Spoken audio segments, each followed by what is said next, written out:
You don't have to pay top dollar for a great smartphone anymore.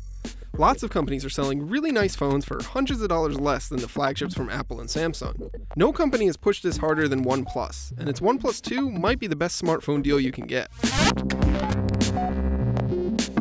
OnePlus 2 follows the OnePlus 1, which came out roughly a year and a half ago. It carries on the idea of a high-end smartphone with a price tag that's well below an iPhone or Galaxy S6. But the 2 is a better device in almost every way than the 1. It's better designed, has a nicer display, has a better camera, and has a faster processor.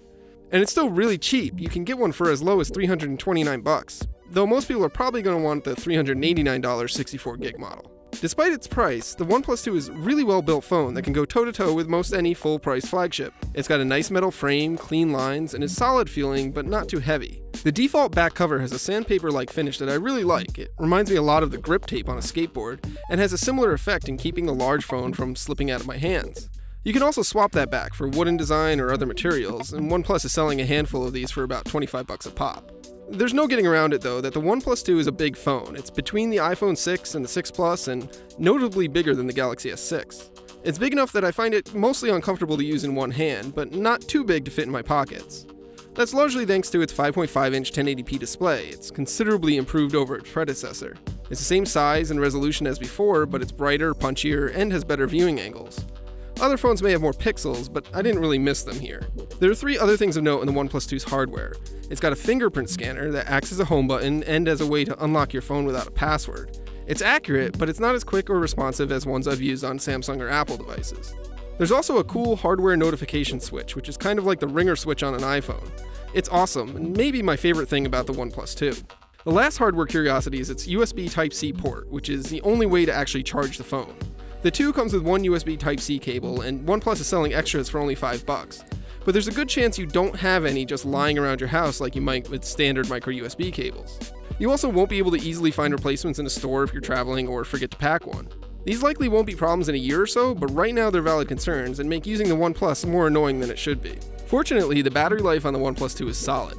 I'm able to go a full day of use without much issue. Some people might even be able to go a couple of days without charging. I really wish it had fast charging though. As it is now, it takes 3 hours to fully charge the OnePlus 2, while other Android phones can charge fully in about a third of that. Performance is also really great. The Qualcomm Snapdragon 810 processor and 4GB of RAM never feel like they're stressed, and the phone is responsive for most anything I needed to do.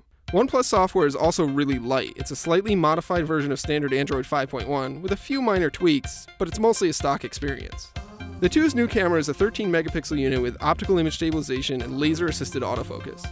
It's a much better camera than on the OnePlus 1, and it's capable of taking great shots in good to medium light. It can struggle in low light though, and it's not as good as the S6 or LG G4 in those situations. It's also a bit slow. There's a noticeable lag when taking a picture, then an annoying processing time between shots. OnePlus has promised that software updates are coming to improve the camera software and performance, and I hope they specifically address that lag. But overall, there's really a lot to like about the OnePlus 2. It's well designed, performs well, and is really cheap, but that's where the slight hang-up is. It's still really hard to buy a OnePlus 2 if you're interested in it. The process involves signing up for an invite and waiting for the opportunity to spend your money on it. That's probably enough of a roadblock for a lot of people to just go find something else. But for those that are patient, the OnePlus 2 is a nice reward.